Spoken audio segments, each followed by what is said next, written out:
Yi-rang, a genius con artist with an IQ of 165, a wealthy background, and the kind of charisma that makes you forget she's literally scamming people for a living. But here's the thing that's got everyone hooked. Yi-rang isn't just some slick criminal in designer clothes pulling off heists for fun. The show digged deep into her past, showing exactly how a girl who had everything turned into someone who trusts no one. The show follows Yi-rang and her two partners in crime. There's James, played by Park Hee-soon, the older, experienced con artist who brings the stability and dark humor to the team.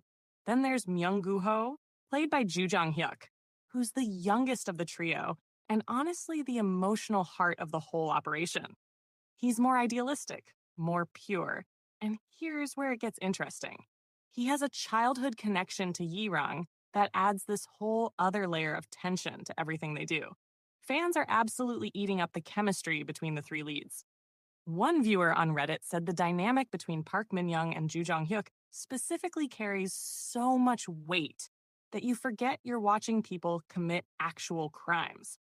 The relationship between Yi-rang and Gu-ho doesn't feel forced or tacked on for romance sake. It feels like two people with real history trying to figure out if they can trust each other again. And let's talk about the visuals for a second, because people are losing their minds over Park Min-young's transformations. We're talking full disguises, glamorous CEO one episode, rugged undercover operative the next. The art direction is slick, the wardrobe budget clearly didn't hold back, and she pulls off every single look with the kind of confidence that makes the show's title feel extremely accurate. But of course, it's not all praise and excitement. Some reviewers are calling the show out for being way too over the top. The South China Morning Post specifically used the word hammy to describe some of the acting, meaning it gets theatrical, exaggerated, almost cartoonish at times. And honestly, you can see what they mean.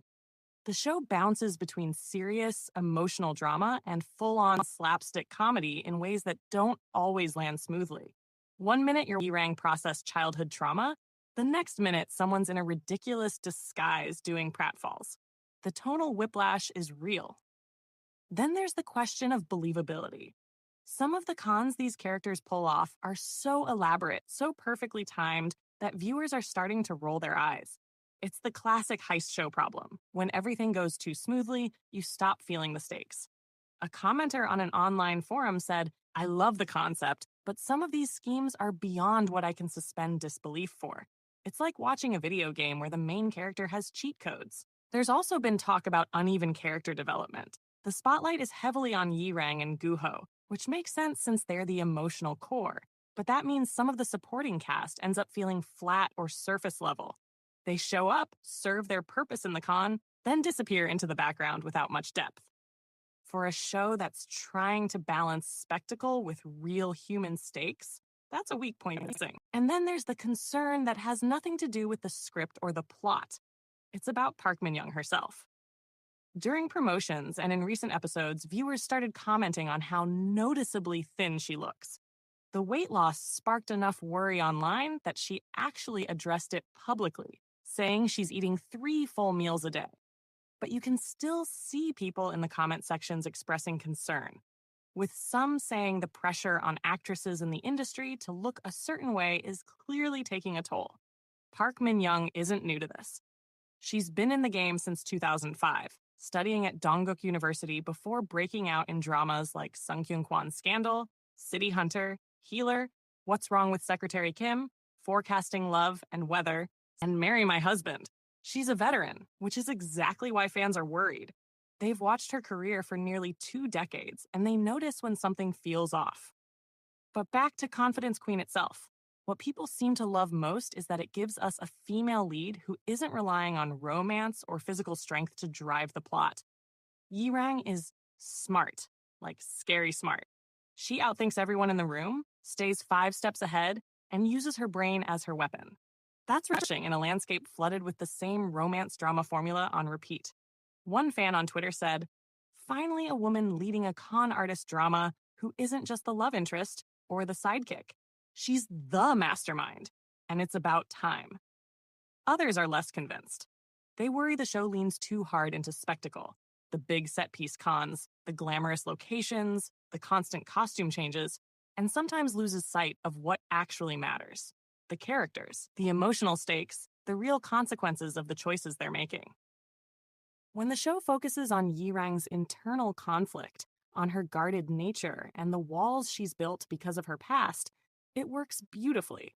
But when it shifts into full heist movie mode with exaggerated comedy beats, it can feel like two different shows fighting for screen time.